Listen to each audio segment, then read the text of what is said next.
is one of the roads we believe, by the grace of God, will be inaugurated in the President's second year anniversary.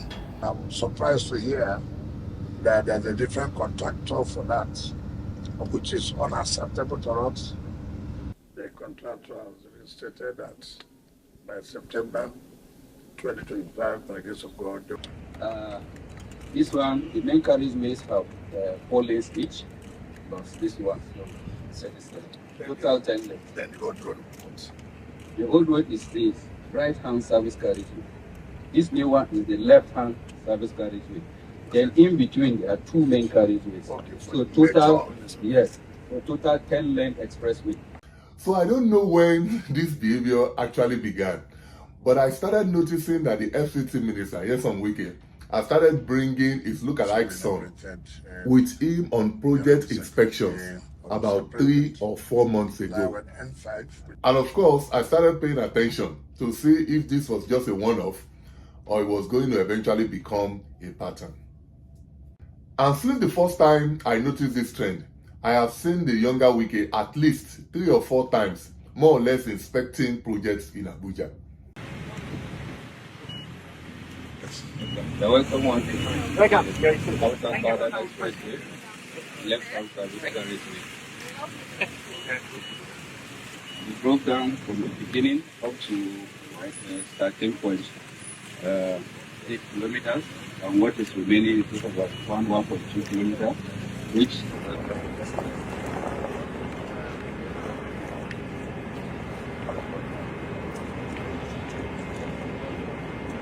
We were at Wasa Junction, that's from Oxes, leading to Wasa Junction, is one of the roads we believe, by the grace of God, will be inaugurated in the President's second year anniversary.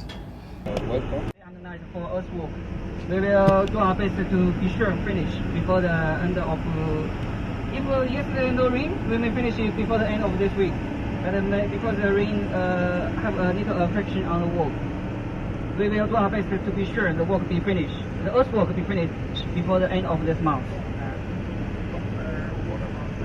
Straight at night. Yes.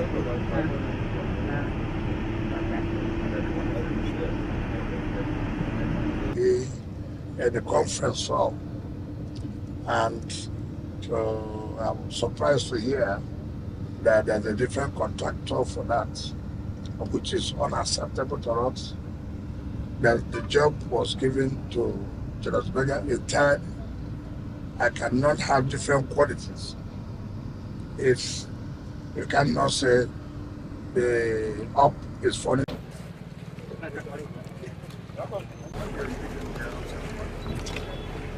by the time they finish road markings, Look at it. They cannot have different look at it. Level. Then we went to the Kurvape division of Abuja, and the contractor has stated that by September 2025, by the grace of God. this one, the main carriageways have 4 lanes each, plus this one.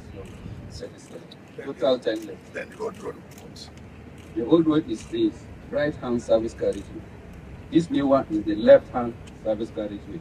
Then in between there are 2 main carriageways. Okay, so total, yes, so total 10-lane expressway. And while all of this might not be unlawful, I just don't think that it is right. I mean, for Christ's sake, Minister Wike is on official duties and not on one family vacation. And if father and son can be doing this publicly, who knows what might be happening in Mr. Wike's office when the television cameras are not there?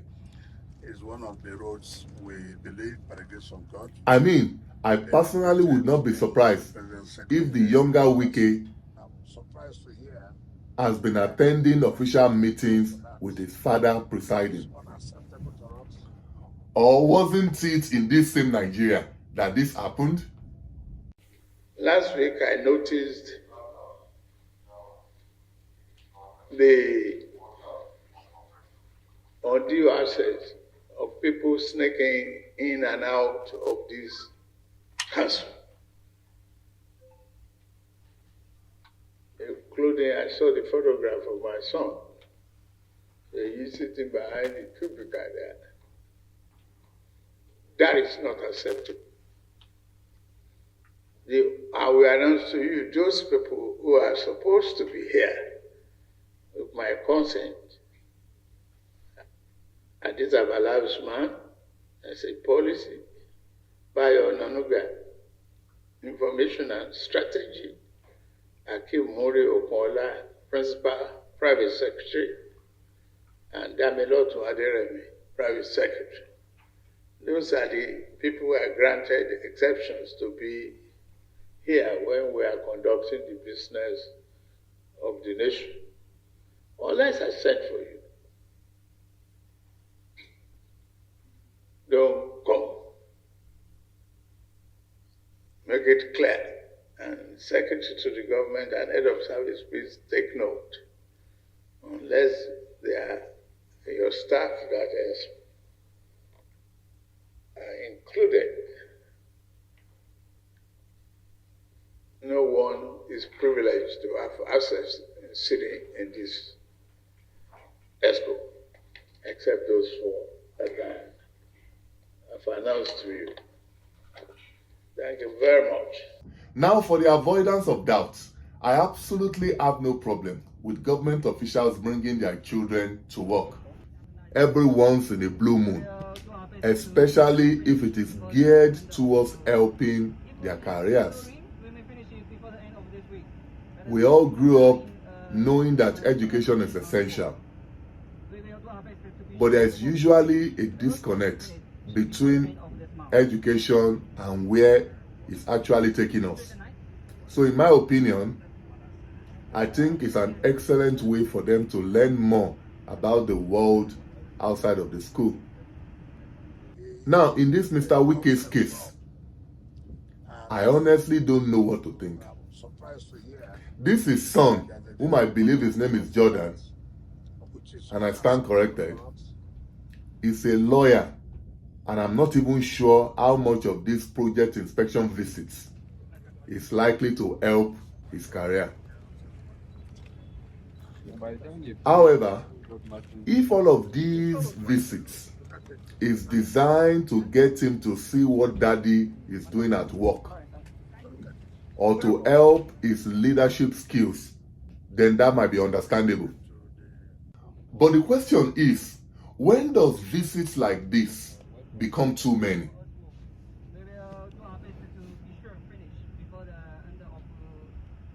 I have personally counted at least 3 or 4 times I have seen him on project inspections in less than 3 months. And with due respect to the Wikes, I think that's way too much. And if there is any special reason why this boy must come on project inspections with his father, which by the way are official assignments of his father, then I think the minister has a responsibility to disclose such to the media. And if he doesn't, I think the media has a responsibility to ask Mr. Wike to defend this behavior. Or is this how he and his siblings escort their mom, who is a judge, to the courts? I have nothing against Mr. Wike and his son. As a matter of fact, quite a number of people have spoken to think he's doing well as the Minister of the Federal Capital Territory. But his reported performance shouldn't give him the license to turn official duties into a family affair.